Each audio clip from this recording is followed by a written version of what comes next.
Ndị be anyị ekelekwanụ m unu. Asị m ka nke onye chiri ya si alụkwa. Asị n'ụbọchị nketa ya mara na anyị na mma na ihe adị ka echi na echi ada agwụ agwụ. Otu anyị kwuru ya, otu akụ ya dịrị n'ụmụ Igbo. Ise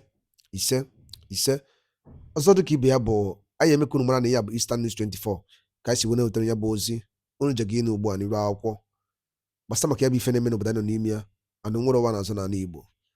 Ozi anyị wetara unu n'ụbọchị nketa bụ according to the Biafran activist. Breaking news. Is the leader of indigenous people of Biafra about to release? What if I told you that all the corruption that has been happening in Judiciary today, Julius Malema of South Africa exposed the Judiciary in NNAMDI Conference in Enugu? Hear the news in details. All right. According to the Tajimakia Webia, all the Biafrans should gather here because pay attention to this thing. Julius Malema exposed, go everything. Nilu so he gets here before Kabaro Kiriat and Ifani. Over to you, sir. Let me take this opportunity to greet the governor of Enugu, to greet the Sultan of Sokoto. Let me greet the president of Nigeria Bar Association. We are here because of your capable leadership, and we are happy that we are home here in Nigeria. The leadership collective of the Nigerian Bar Association, who have honored me with an invitation to this esteemed occasion, I greet you all. I further greet all members of the Nigerian Bar Association who are present here today, representing the legal fraternity of this great country, which remains a friend and ally of South Africa and her people. I'm humbled that you saw it fit to invite me to give an address to annual general conference, and by extension, that you saw it necessary to invite the EFF to give this keynote address. I imagine it was not an easy for a group of members of the law profession to reach consensus on who will address them, because your profession by nature is one of robust debate and contestation. So I understand here today.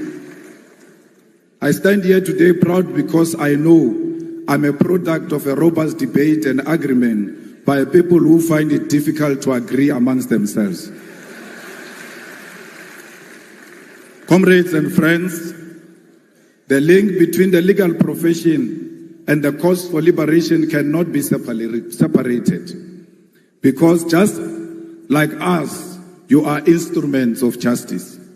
While we wage our battle for freedom in the picket lines, through activism, protest, and participation in governance, it is you, the members of the legal profession, who interpret the laws we make, who practice the justice we seek to achieve, and who fight tirelessly for those who cannot defend themselves in the courts of law. It is a profession characterized by sacrifice, intellect, and a commitment to interpretation of the past in order to achieve justice, fairness, and victory in the present and future. For the activists, we have a history and dialectical materialism to guide us into leading society towards a better tomorrow. And for the legal profession, you have indigenous law, common law, case law, the Constitution and statute, an objective reality to achieve not only personal victory, but to establish collectively laws that will govern others for decades to come.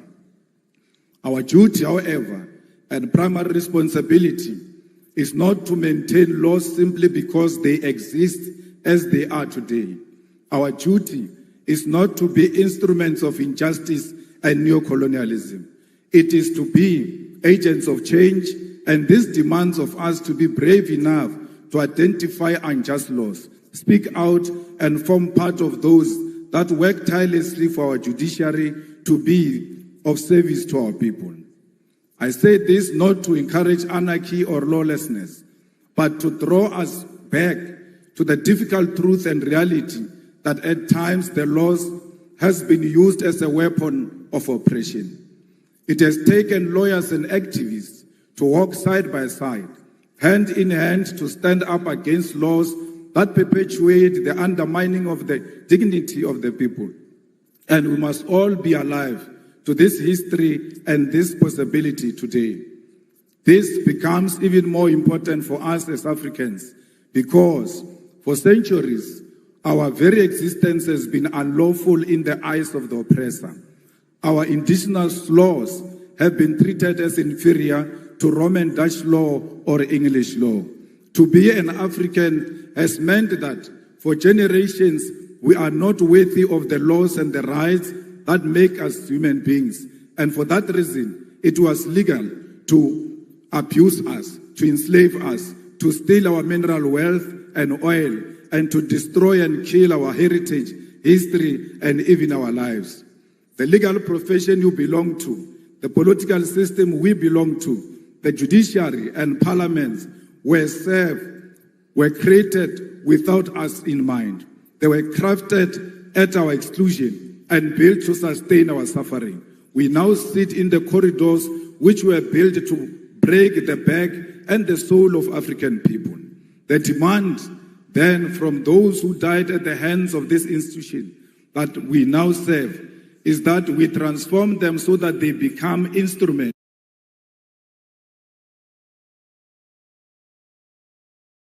of the people. The demand then from those who died at the hands of this institution to maintain the status quo, but we are here to make our profession serve the African child.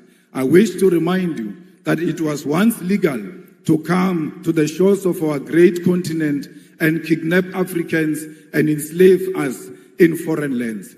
It was once legal to rape African women and children because they did not have the right to dignity of their European oppressors. It was once legal to take our land and our minerals because, according to the law of the white man, we were not civilized enough to control our own land and our own wealth.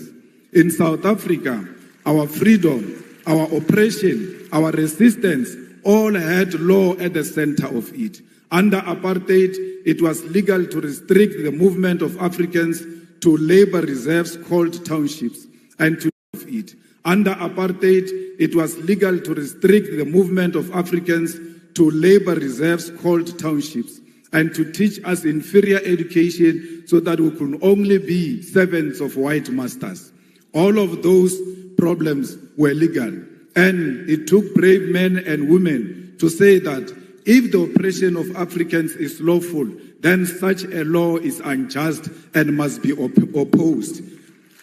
Today, as our continent is troubled by corruption, leaders who utilize state machinery to sustain their rule at the expense of the poor and the African lives in abject poverty, a question we all ought to ask ourselves is whether the time for the legal profession and the activists to once again stand up for what is right.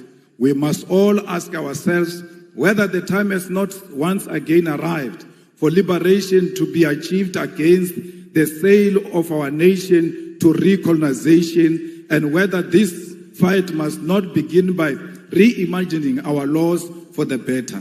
We must therefore reach into this deep history of resistance and solidarity which is shared by our two nations in order to achieve the goal of restoring the humanity of Africa and her people. My brothers and sisters, the humanity of Africa is at the center of what the EFF stands for. We are an organization that was formed in 2013 purely out of the demands of the people of South Africa who wanted an alternative to the former liberation movement to achieve economic freedom in our lifetime. We are an organization which is born out of the blood of slain mine workers in an area known as Marikana, where 34 miners were shot down execution style, and the 13th anniversary of their execution was this month on the 16th of August 2025. Yet the families have not seen any justice, No one has answered for this grave injustice. It is out of this deep pain and disregard for African life that the domestic workers, miners, gardeners, petrol attendants, street dwellers, university students, professionals, and ordinary people of South Africa demanded that we form the economic freedom fighters. We were formed to complete the liberation struggle, which was faced by compromise, betrayal, and corruption of the mission for the return of the land and wealth of South Africa to the hands of the people. As a result, we base our struggle on these lived realities, and we are guided by a scientific ideological outlook of Marxism, Leninism, and the teachings of Frantz Fanon. Fanon, in the context of Africa, becomes most important as we face with a continent that is becoming more and more dependent on the former colonial master, and our liberation movement abandoned the struggle which led to the formation in favor of life of opulence while the people suffer. We are Marxist because we believe in the inherent need of an alternative economic system to capitalism, and we use the science of dialectics to wage our struggle for liberation. We are Leninist because we believe in the need for a vanguard party of the people to lead the struggle, one which believes in internal democracy and the waging of struggle in parliament, the judiciary, and at the grassroots level. We are anti-capitalist, anti-imperialist, anti-racist, anti-sexist organization which believes in democracy and socialism as a means of uplifting ordinary masses of our people. At the foundation of the EFF are what we refer to as the 7 non-negotiable cardinal pillars, which are expropriation of South Africa's land without compensation for equal distribution in use, nationalization of mines, banks, and other strategic sectors of the economy without compensation, building state and government capacity, which will lead to abolishment of tenders, free decolonized education, healthcare, houses, and sanitation, massive protected industrial development to create millions of sustainable jobs, including introduction of minimum wages in order to close the wage gap between the rich and the poor, massive development of African economy, and advocating for a move from reconciliation to justice in the entire continent. Open, accountable, corrupt-free government, and society without fear of victimization by state agencies. These are briefly the guiding principles which make us, as the EFF, a revolutionary movement. Compatriots, the need to do away with injustice of the past demand that we create laws for the future, because independence does not automatically mean that infrastructure of our legal system itself becomes independent.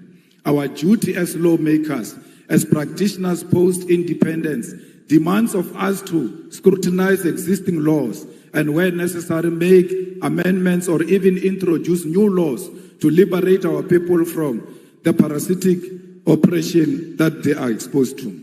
The EFF, which has been in Parliament of South Africa since 2014, is engaged in this practice, and we have been able to implement our vision, mission, and identity into our approach to governance and lawmaking.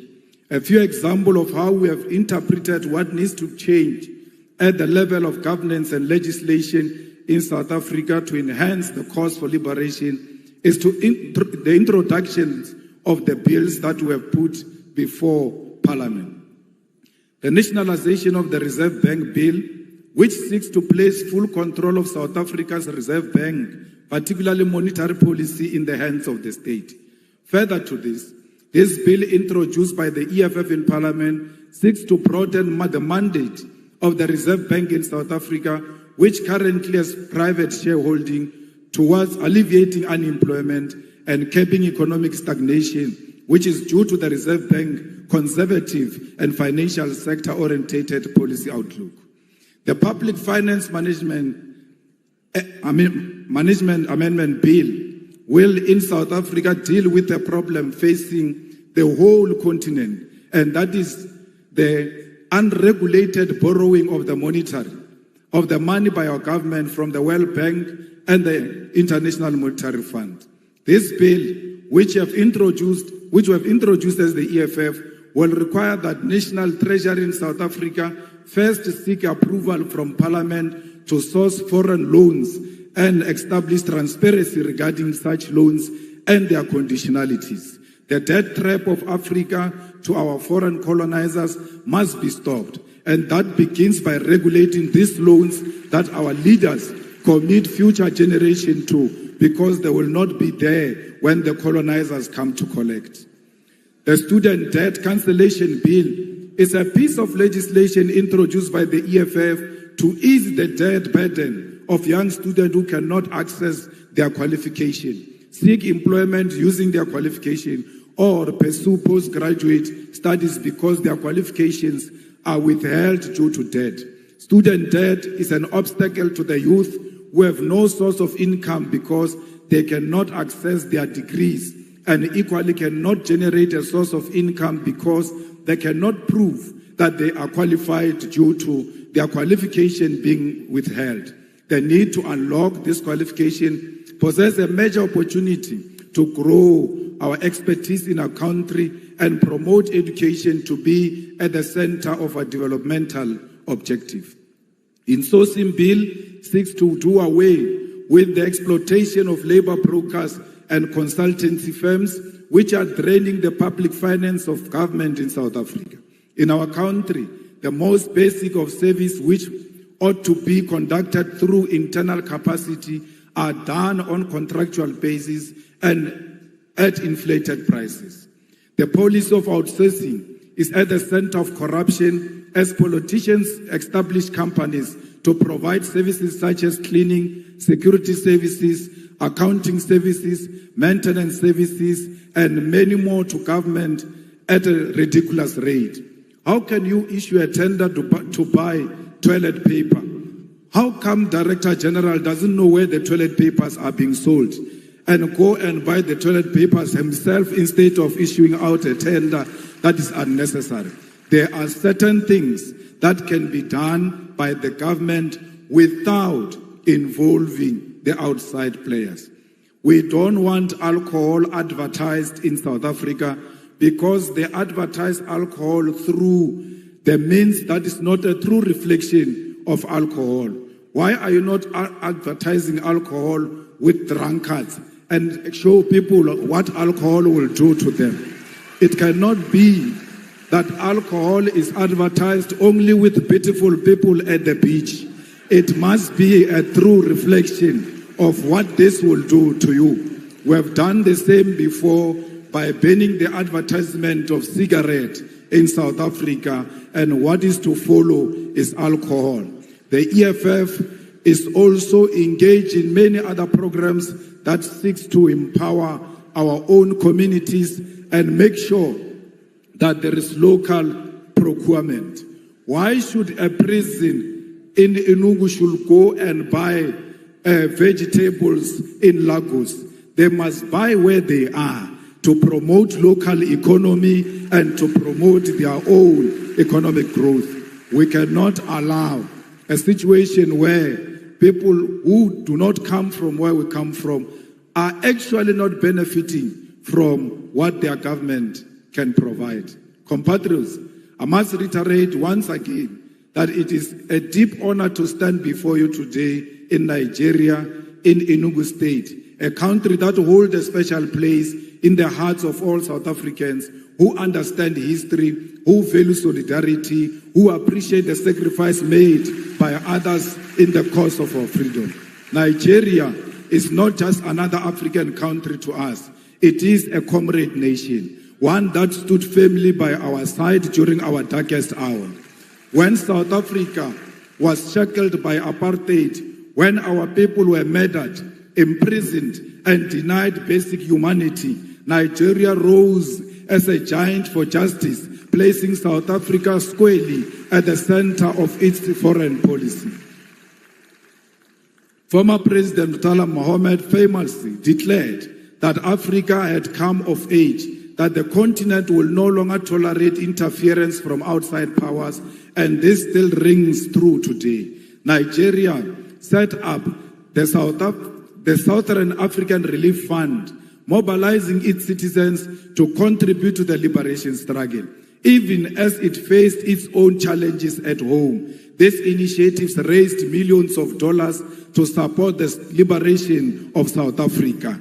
People paid directly from their salaries to contribute to the liberation of the people of South Africa. Nigerian students sacrificed a portion of their income through the Mandela Tax, which supported an educational training program for black South Africans, and successive Nigerian governments never stopped in their material and moral support for South Africa's liberation. In fact, Nigerian government boycotted the 1976 Olympic Games and the 1979 Commonwealth Games in protest and in opposition to apartheid government. We cannot forget all those who stood by us during difficult times. Nor can we forget that when Nelson Mandela was released from prison in 1990, one of his earliest international visits was to Lagos and Abuja to personally thank the Nigerian people. This gesture are foundation of a bond sealed in blood and sacrifice. However, this history must not remain in the past. This bond between South Africa and Nigeria must be carried forward into the present, not just in political sentiment, but in concrete economic collaboration. Both our nations stand as giants of the continent. South Africa, with its industrial base, mining capacity, and advanced financial system. Nigeria, with its vast population, vibrant entrepreneurial spirit, oil and gas resources, and cultural dynamism that has captured the imagination of the world. Together, we hold the keys to Africa's industrialization and economic independence. Consider what lies beneath our soils. Nigeria is blessed with abundant oil, natural gas, and growing agricultural sector. South Africa holds some of the richest deposits of platinum, gold, manganese, and coal in the world. Combined, we possess the minerals that power modern technology, the energy resources that fuel global industry, and the human capital to build a self-sufficient continent. Yet, both our nation remains trapped in neo-colonial arrangements where our raw materials are extracted cheaply and exported to Europe, America, and Asia, only to be sold back to us at crazy prices as finished goods. This is a cycle of dependency we must break. The path forward is clear. Nigeria and South Africa must industrialize together, build factories together, and process our resources on African soil. Imagine a joint program where South African mining expertise is combined with Nigerian oil wealth to create African-owned energy and resources conglomerate, one that refines, processes, and manufactures for Africa and the world.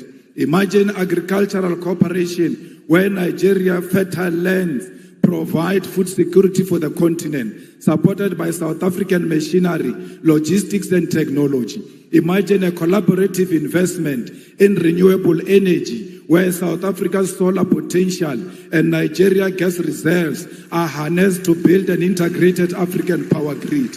Already, we have glimpses of what is possible. South African companies such as MTN, Spar, ShopRite, and MultiChoice have made significant inroads in Nigeria, creating jobs and bringing services. Nigerian businesses, investors, and cultural industries have equally expanded to South Africa. Nigerian music, filmmakers, writers influence South African culture, just as South African universities and industries provide platforms for Nigerian talent. But this cooperation has been uneven and at times marked by suspicion and the painful experience of xenophobia. Let me be unequivocal here. Xenophobia is a betrayal of African unity. It is a sickness born of poverty, inequality, and government failure. But its victims are our African brothers and sisters. Nigerians, Zimbabweans, Congolese, and Somalis are not the cause of the South Africa's unemployment crisis. The cause lies in the untransformed economy of South Africa, which remains in the hands of white minority and multinational corporations who continue to exploit labor while refusing to industrialize. Attacking fellow Africans diverts anger from the real enemy, and we must educate our people that unity, not division, is the solution to the African crisis. If we want to end one-way migration, where Nigerians are forced to leave home in search of opportunity in South Africa, we must integrate our economies. Young Nigerian engineers should be able to work in Johannesburg, Gaborone, Windhoek, Harare, Cairo, and Accra, not as foreigners, but as Africans contributing to Africa. South African entrepreneurs should be able to set up in Lagos without suspicion, but with support as partner in the shared future. We must harmonize trade policies, align visa regimes, and build continental infrastructure that connects our people. We actually do not need a visa. We don't need a visa between South Africa and Nigeria. In the same way, we don't need a visa for our people to travel in their own continent. We are one. Both South Africa and Nigeria know the pain of colonialism. Both have faced internal divisions. Both have endured the pressures of global imperialism that seeks to divide and exploit and control us. Both know that the only path forward is Pan-African solidarity. We must reject the illusion that our salvation will come from Washington, London, Brussels, or Beijing. Our salvation lies here in Lagos and Johannesburg, in Abuja and Pretoria, in the hands of Africans who refuse to be divided. Together, Nigeria and South Africa can lead African continent free trade area not as a paper agreement, but as a living reality that changes the lives of ordinary people. Together, we can demand fair trade, protect our industries, and invest in education, technology, innovation. Together, we can prove that Africa is not a begging bowl, but a continent of giants. We must prove to the whole world that we are not xenophobic, we love one another. Black people are not loved in Africa and are not loved outside Africa. We have a duty to love ourselves and show the whole world on how it must treat us. We cannot treat each other badly and expect other people to treat us much better. How you treat your own brother and your own sister, it's how you teach others outside how they must treat you. The unity of our continent is paramount, and we must never associate with any xenophobic agenda that perpetuates the divisions in South Africa. Solidarity is what we need for each other. My comrades, as I close, I want to state that as Africans, our fight has never been confined to the borders. From the very beginning, the struggle of South Africa against apartheid, we knew that suffering of one oppressed people anywhere in the world is the suffering of all oppressed people everywhere. It was in that spirit that South Africa, during its liberation struggle, was embraced by Nigeria and other African nations, who declared that apartheid was not simply a South African problem, but an African and global crime.